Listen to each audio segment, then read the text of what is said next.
Entonces, cuando ya, Listo. Bueno, entonces ahora vamos a empezar a ver referencias. Vamos a empezar a ver nuestra lista de referencias. Vamos a empezar primero por unos aspectos generales que es bueno tener en cuenta, ¿sí?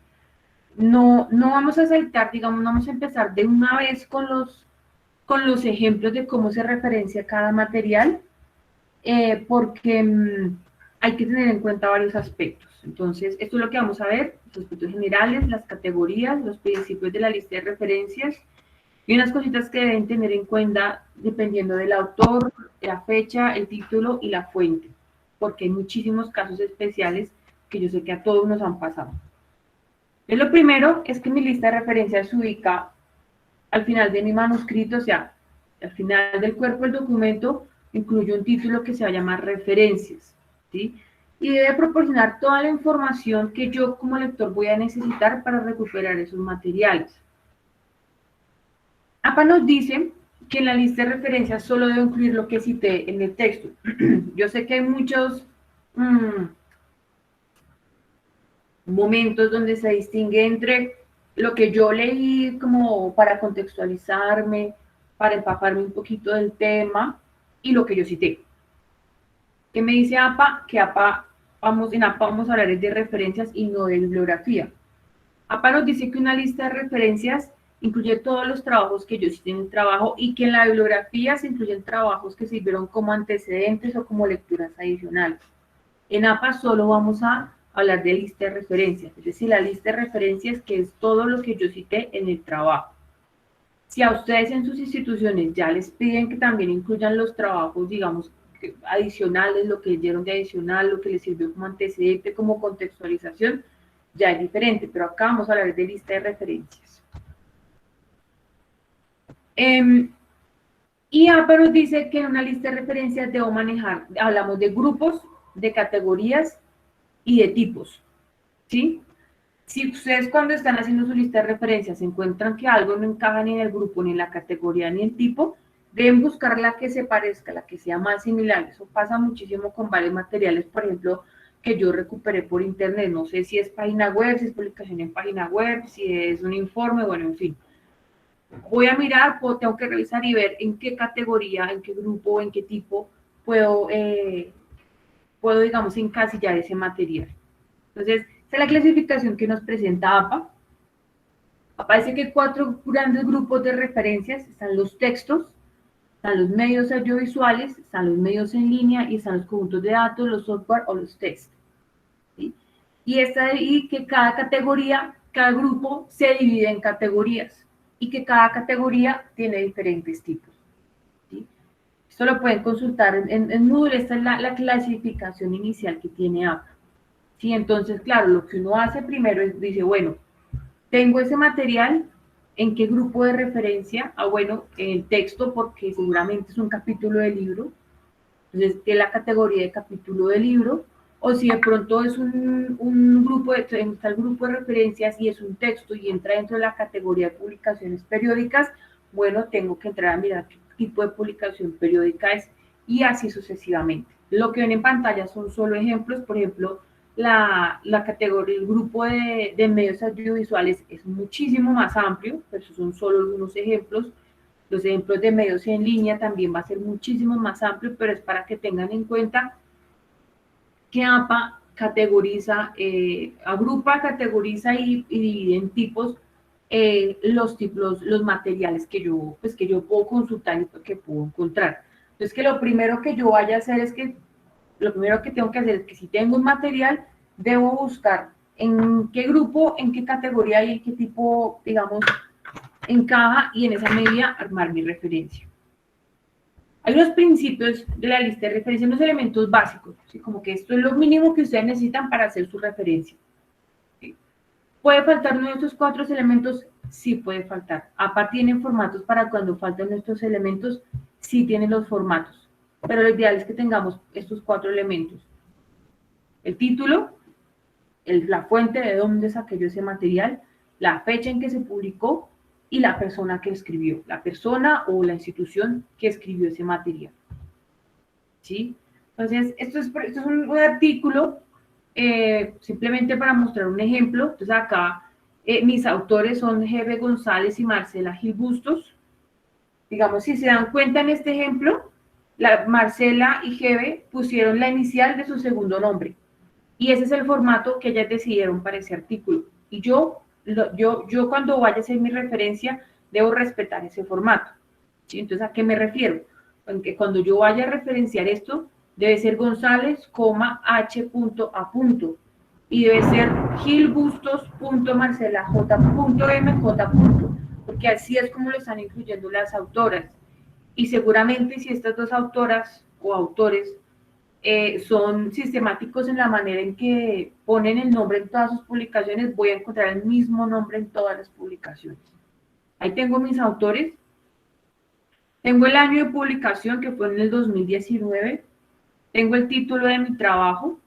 Y tengo la fuente, que en este caso es una revista que se llama Forma y Función, que es el volumen número 32 y el número 1. Y además tengo un DOI.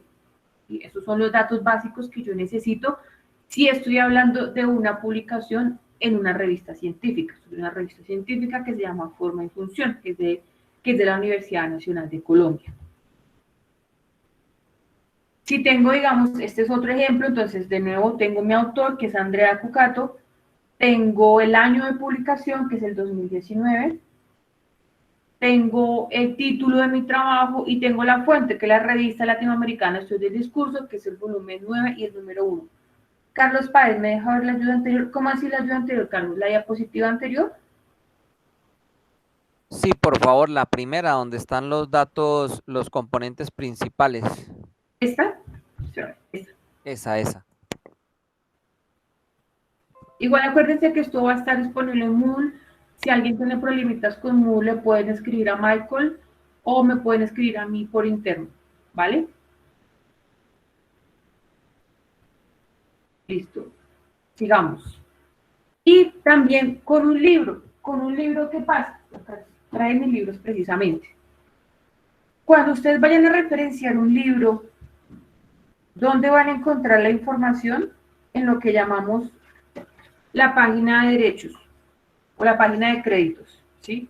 Está la portada de mi libro, están las portadas que maneja un libro internas, a una pues obviamente tiene sus datos diferentes. Por lo general, después de la segunda portada, está lo que llamamos la página de derechos. Ahí van a encontrar todos los datos que yo les estoy mostrando en pantalla. Los datos que ven en pantalla, entonces ahí ven título del libro, ven los editores del libro, ven el año de publicación del libro, que fue en 2015, y ven la editorial, ¿sí? Entonces, para que no se maten a veces la cabeza con los libros, simplemente buscan su página de derechos, seguramente en la segunda portada, detrás de la segunda portada, y ahí acceden a todos los datos que ustedes necesitan.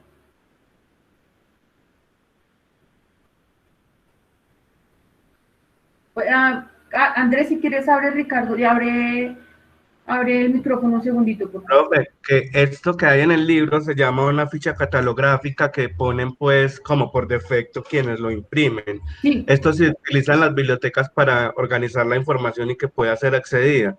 Correcto. Entonces tiene pues, como todos los datos bibliográficos, una ficha catalográfica y tiene todos los datos bibliográficos. Esto se llama no me acuerdo cómo se llama eso. Bueno, una compañera de nosotros sabe coordinación biblioteca, pero yo no recuerdo. Sí, digamos que pues en el lenguaje que uno utiliza, ahí está la página de derechos y pues para que todos nos relacionemos con eso. No la estoy corrigiendo, disculpe, estoy contándole que además nosotros la conocemos así, pero no la estoy corrigiendo.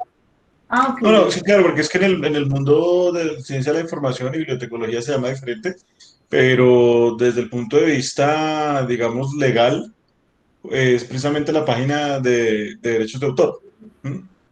Es la que nos da esos datos precisamente de autoría. Listo. Muchas gracias, Andrés, por la intervención. Y bueno, lo mismo en una novela, esto es de una novela, entonces lo mismo, encuentran la información ahí, pues para que puedan armar su referencia y encuentran los datos básicos que nos pide una referencia. Yo sé que en algunas ocasiones no tenemos todos los elementos, obviamente uno espera que si es un libro impreso y pues que si hubo una buena labor, digamos, de edición y de impresión uno va a encontrar todos estos datos, pero a veces no tiene uno de estos datos, digamos en el caso de las páginas web. Entonces APA nos da unas pequeñas soluciones. Esta es la tabla que, digamos, esta la tabla la tomamos de APA, y este es el formato que nos presenta APA, ¿sí? Digamos, qué pasa cuando no tengo autor, qué pasa cuando no tengo fecha, o qué pasa cuando no tengo título, o cuando no tengo título ni fecha, bueno, etcétera. Este es el formato que nos recomienda APA que empleemos. Como ustedes se dan cuenta, sin fecha es básicamente SF. Si de pronto no tengo un título como tal, si el trabajo no tiene un título como tal, como ustedes ven en pantalla, lo que hago es que entre corchetes cuadrados incluyo la descripción del trabajo. Y si no tengo año, bueno, pongo SF. Pongo SF entre paréntesis y está en mi lista de referencias. Si no tengo autor, simplemente omito el autor en la lista de referencias, como ustedes ven en pantalla. Y cuando esté citando en el texto, pues como ya vimos, pongo el título del trabajo. Digamos, en este caso pongo el título de mi trabajo y pongo la fecha si la tengo, si no sigo poniéndole SF. Si de pronto no tengo ni autor ni título, pongo la descripción del trabajo entre corchetes cuadrados, pongo la fecha y pongo la fuente. ¿Y qué pasa si no tengo ni fecha ni título, o cuando no tengo ni autor, ni fecha ni título? ¿Sí? Esto puede pasar, esto puede suceder en los documentos que ustedes estén consultando, pero pues lo ideal es que no suceda, lo ideal es que podamos consultar materiales que sí dispongan de todos estos datos. Bueno, entonces son las 11:30, profe, no sé si podemos hacer una pausa en este momento. Tú miras, tú eres la dueña de la sesión. Sí, pues hagamos un corte acá en este momento. Una Ya. consultita, Karen. Sí, Este material que estás explicando, ¿ya nos van a poner en la página? Sí, señora. Esto va a estar Gracias. en aulas virtuales. Muy amable. Una precisión antes de irse a la pausa sobre lo último que decía Karen. APA nos da la posibilidad de tener referencias sin fuente, perdón, sin autor y sin fecha. Sin embargo, por rigurosidad académica, no es lo más recomendable. Realmente, lo mejor siempre es garantizar que mínimo haya alguien que responda por el documento, por la fuente que estoy consultando. Lo del autor, yo creo que eso es inamovible. Tiene que haber autor siempre, tiene que haber siempre alguna institución que responda por la publicación que estoy consultando. Más aún cuando se trata de un trabajo académico, pues tiene que ser una fuente académica y tendrá que tener su autor. En el caso de la fecha, pues puede ser un tanto más flexible, por ejemplo, cuando se consulta información de las páginas web oficiales de algunas instituciones gubernamentales, por ejemplo, que no son suficientemente juiciosos con fechas y cosas de esa naturaleza. Sin embargo, también en la medida de lo posible hay que hacerle rastreo, seguimiento o tratar de consultar, insisto, fuentes que sí tengan fecha. Eso también da rigurosidad y permite hacer seguimiento a la información que se está consultando. Importantísimo para que lo tengamos presente, porque a veces, digamos, uno como profesor a veces le devuelve al estudiante, le dice, mire, esta fuente a mí no me sirve, no tiene fecha, no tiene autor. Y me dice, pero miren, el manual de APA dice que se puede citar. Pues sí se puede citar, pero no, eso ya es más allá del manual de APA, digamos, es un criterio de rigurosidad académica, insisto. Bueno, Una consultita. quiero hacer una precisión, y es que, Oh. por ejemplo, en las publicaciones de redes sociales nos piden el título de la publicación, pero muchas veces las publicaciones no tienen título, entonces lo que nos piden es descripción. Entonces ahí sí ya le toca a uno, pues, por ejemplo, ser flexible en esa medida. Una consultita, ¿a qué nos estamos refiriendo con fuente? Porque vi en la diapositiva anterior una numeración, y sin embargo ahorita escucho cuando hablas de fuente como si fuera la referencia. Sí. Sí, no, son dos acepciones diferentes de la palabra.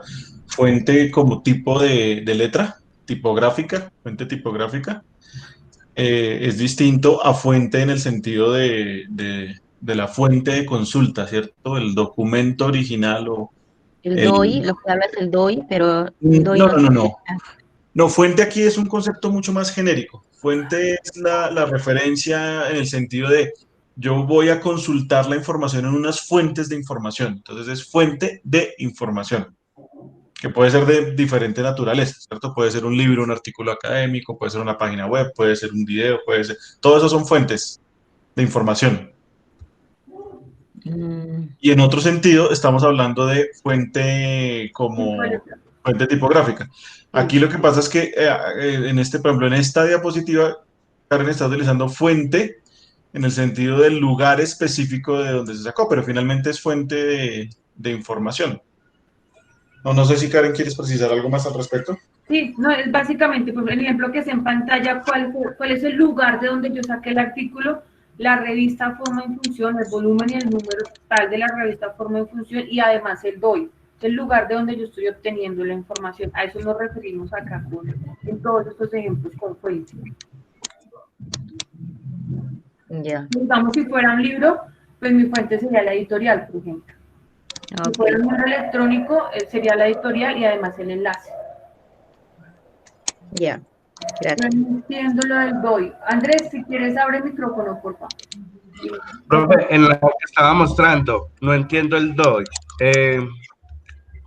Antes, esa. Arriba está el DOI como fuente, ¿cierto? Pero abajo está la revista como fuente. Entonces, no sé cómo hago yo para identificar qué tipo de fuente es, porque pues yo me imagino que el DOI es el acceso al documento, Sí, pero esta es donde se publica, que es sí. la fuente, ¿cierto? Entonces, o sea, esta fuente yo la pongo en el texto, en mi referencia, como recuperado de cómo se hacía, o qué. No, bueno, primero ya no ponemos recuperado de.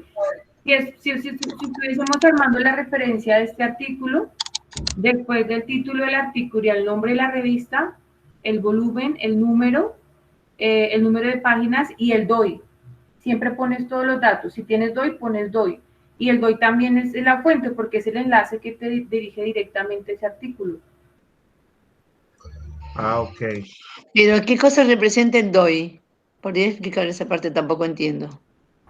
El DOI, bueno, eso lo vamos a ver más adelante, pero el DOI, eso significa Digital Object Identifier, y lo que pasa es que muchas revistas académicas, bueno, el DOI se compra, muchas revistas académicas compran el DOI, y el DOI es un enlace que caracteriza a cada artículo. Es decir, si yo accedo al DOI que tengo acá en pantalla, necesariamente me va a redirigir a este artículo, digamos, de aproximación fonológica a las lenguas de la región Caribe, ¿sí?